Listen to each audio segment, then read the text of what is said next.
Bonjour, bienvenue dans notre émission Le Rendez-vous. Dieu TV se trouve ces jours ici au Gabon. Gabon, c'est un petit peu le pays qu'on n'a pas évité, mais on n'a pas cherché non plus, mais on n'avait pas le temps de venir ici. Bonjour, Pasteur Paul, ça va? Oui, ça va bien, Johannes. Que penses-tu que Dieu TV faire un petit stop cette semaine ici au Gabon?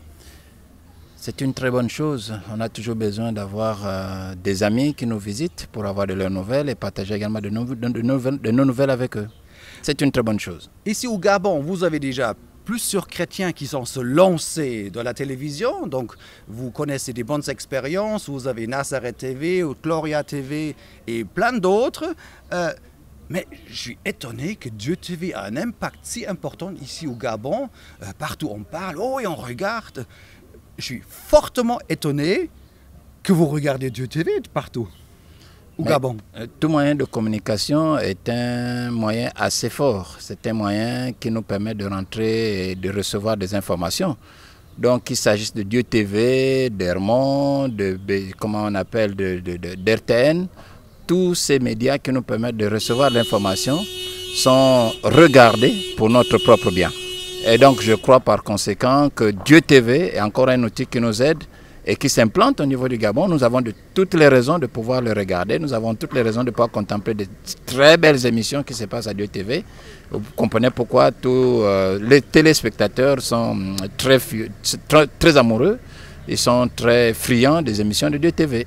Alors, quelques images de notre ami Pasteur Paul qui a même fait des interviews et une émission plein rue ou place publique. On l'a lancé après 2 jours de formation. Allez, on y va, place publique, quelques images. Ok, record.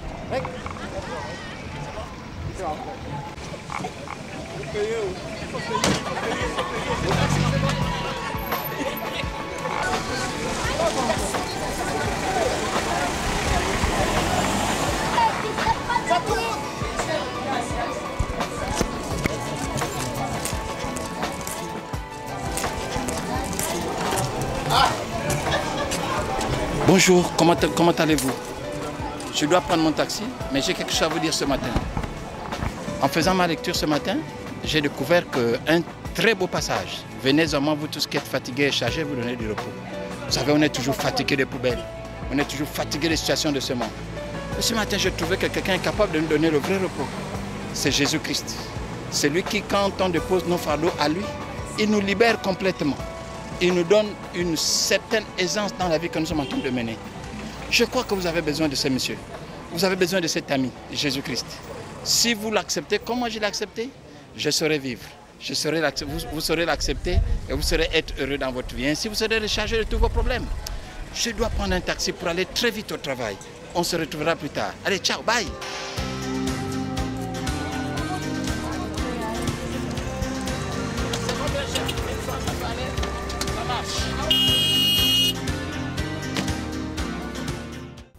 Alors, une bonne expérience. Au début, tu étais très timide. Tu n'as même pas donné signal pour être volontaire. Et à un moment là, j'ai dit, hey, Pasteur Paul, maintenant c'est ton tour. Une bonne expérience? Une très belle expérience quand on sait qu'on a toujours une information à donner. Une très belle expérience quand on sait qu'effectivement nous venons pour apprendre. C'est une très belle expérience, effectivement, lorsque nous communiquons, nous avons un message à partager. Tu es pasteur, tu sais prêcher dans les églises de l'Alliance chrétienne, de prêcher 30, 40, 50 minutes, c'est autre chose, c'est un autre style, c'est une autre préparation que 1 minute et demie, 2 minutes. C'est vrai? C'était ça un petit peu le choc? C'est bien sûr ça le choc, c'est bien la surprise parce que effectivement la caméra, ce n'est pas le peuple que nous avons en face. Nous avons un objectif. Or, à l'église, nous avons un peuple. Donc, c'est un peu ça le trac et vous comprenez bien pourquoi est-ce que parfois on est hésitant. Donc, place publique, c'est important que l'église, elle sorte de ses murs et l'église, elle rencontre des gens sur la place publique. Ça te donne aussi un petit peu plus de la vision, ça t'aide? C'est une expérience de plus. Ouais. Et je pense qu'avoir toutes ces expériences cumulées nous permet d'être équilibrés dans toute notre façon de communiquer. Nous sommes ici pour attendre Maman Marie. Elle habite derrière, dans cette maisonnette qui est juste derrière nous. Maman Marie, c'est ici un petit peu un symbole pour la longévité. Elle a déjà 80 ans et Elle n'a pas envie de quitter la terre. Elle veut rester parmi nous. Elle s'occupe des jeunes, des bébés, tout le monde. Elle a un don d'accueil. Mais Pasteur Paul, dis-nous quelques mots sur Maman Marie. Qui est cette cœur formidable? Non seulement c'est un cœur formidable, mais c'est une âme vivante. C'est une maman que j'ai connue lorsque j'étais ici, pasteur local adjoint à Veilladeux. Donc, vous voyez, et avec elle, nous avons fait pas mal de choses. Effectivement, c'est une maman qui a du cœur. C'est une maman qui a toujours été présente et fidèle dans ses actions au niveau de l'église. C'est une maman qui a supporté tous les pasteurs qui sont venus ici. Il n'y aura pas un pasteur qui aura dit qu'il n'aura pas connu Maman Marie.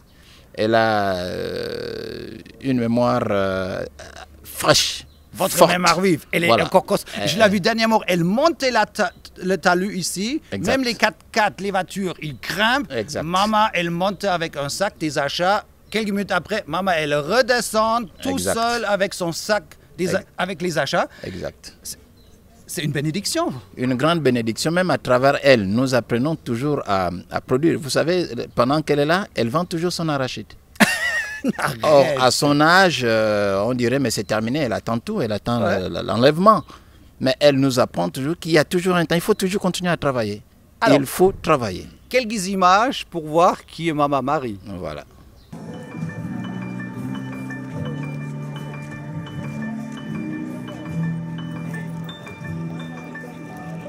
Cette semaine, ou je ne sais pas quand, elle parle bien français ou... Mais ça y est, français. Elle comprend très bien le français. Moi, je ne comprends pas. Quand tu étais le matin à 5 mois, non? Tu as dit que tu vas venir avec les chaînes. Tu as pris les photos, non, le matin. Vous venez de faire des achats, là? C'est que tu veux. Vous achetez du pain? Ouais? Ok.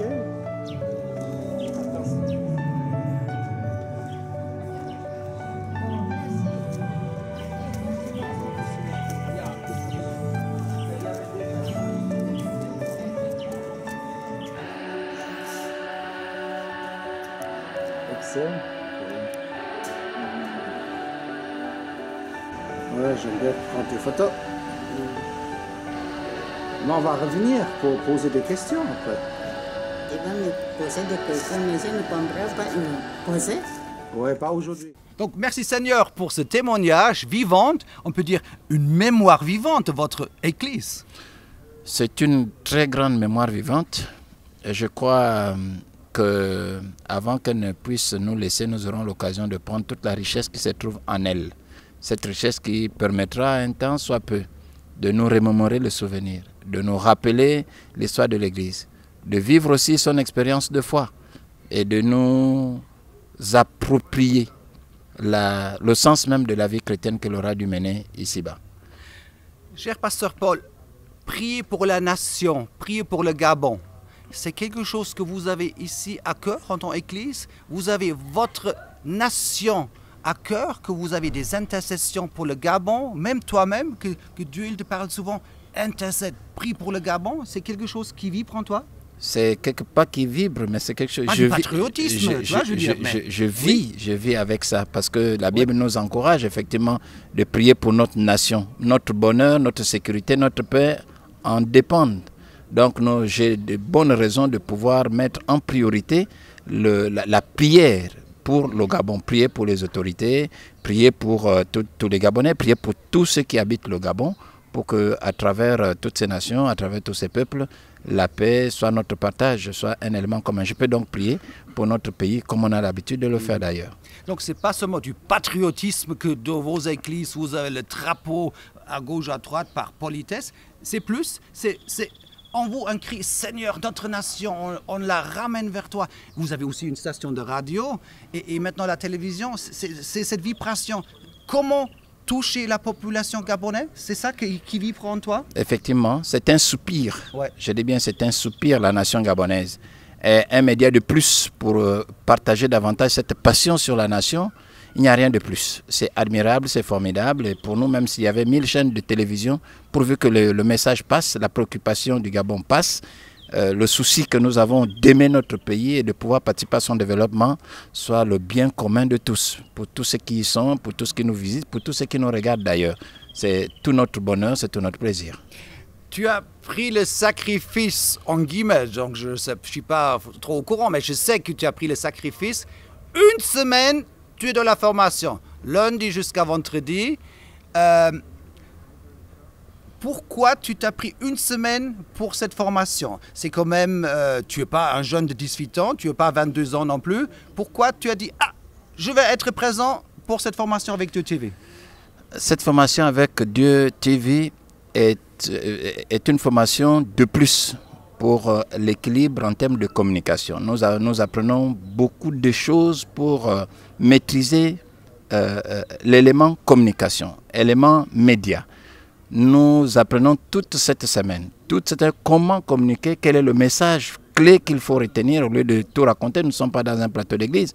Nous avons en face de nous des téléspectateurs qui n'ont qu'un message. Donc, la pensée sélective du message, c'est ce que nous retenons à travers ce séminaire. Mais nous retenons également que la télévision est un élément puissant pour atteindre plus d'une personne par rapport à l'église. Donc, pour nous, ce séminaire, au-delà de toutes les difficultés, au-delà de tout, il était important pour moi donc, de prendre part à ce séminaire, une fois de plus, pour faire un complément d'outils par rapport au ministère, par rapport à la vie que nous avons bien heureusement choisi de mener avec le Seigneur. Donc la communication, notre pasteur il a bien profité parce qu'on fait des exercices, on sort, il y a beaucoup de théories, on parle beaucoup. En même temps, on est dehors ici avec des étudiants, une vingtaine, 25 pour faire des exercices. Donc on apprend pas mal de choses. Hein? Beaucoup d'expérience, beaucoup de partage, beaucoup de communion. Je vous stresse un petit peu, mais bon, c'est mon métier. Hein? Beaucoup de partage, beaucoup de communion, beaucoup d'expérience. Et ce partage est très enrichissant d'ailleurs. Parce que, en tout cas, la somme d'expérience nous nourrit et nous sortons ici fort, pas stressés, mais plutôt contents. Ok. Nous avons lancé, pour commencer une nouvelle production. L'idée, elle est venue ici, lors de notre cours. L'émission s'appelle Taxi. Donc, notre émission Taxi, on vient de créer, on a fait 10 modules, ça donne 2 émissions de chaque fois 5 modules. On va vous lancer maintenant quelques modules et à la fin, vous avez les génériques de fin et tout. Donc tout ce que vous venez de voir maintenant pour notre au revoir, c'est une idée gabonaise qui est née ici dans notre cours. L'émission s'appelle Taxi. Taxi. Au revoir, shalom depuis Gabon et au revoir, salutations avec Taxi.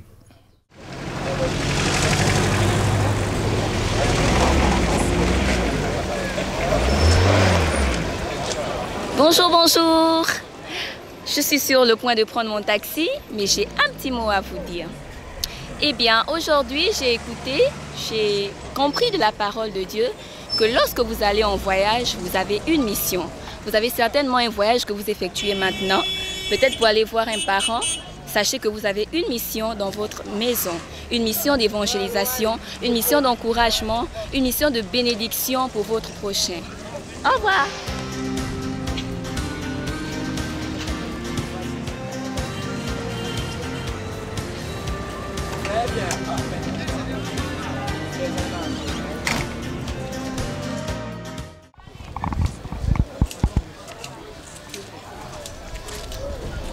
Bonjour, je vous salue, je suis Nina et je voudrais vous partager un verset biblique que j'ai lu ce matin, vraiment avec joie parce que j'ai reçu la consolation de la part du Seigneur disant que vous connaîtrez la vérité vous affranchira.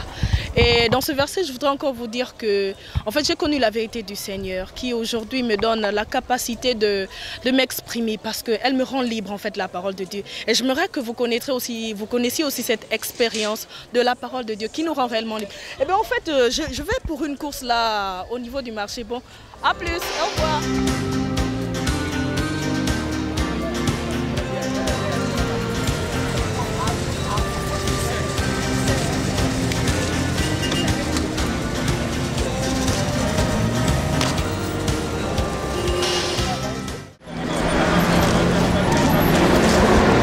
Salut, je suis en train d'aller à l'université, mais j'ai un petit temps et je vais profiter de ce temps pour vous partager ce que j'ai lu ce matin.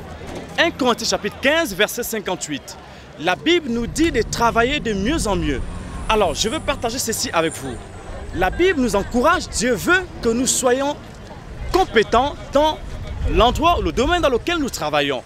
Ça veut dire, je ne sais pas trop ce que tu feras cet après-midi, peut-être que tu iras à l'université comme moi, peut-être que tu iras au travail, mais Dieu veut que tu puisses être compétent, que tu travailles de mieux en mieux pour atteindre la perfection. Regarde, lorsqu'on regarde les astres, on regarde le monde entier, on regarde la création, on se rend compte que tout est parfait. Mais Dieu a créé tout avec la perfection. De même, Dieu veut que tu puisses mettre du cœur dans ce que tu fais, mettre entièrement ton être entier pour que lorsque les gens seront en contact avec le travail que tu auras à faire, mais qu'ils soient heureux et que leur cœur soit en paix. Je crois que c'est le temps, je vais aller à l'université. Ciao!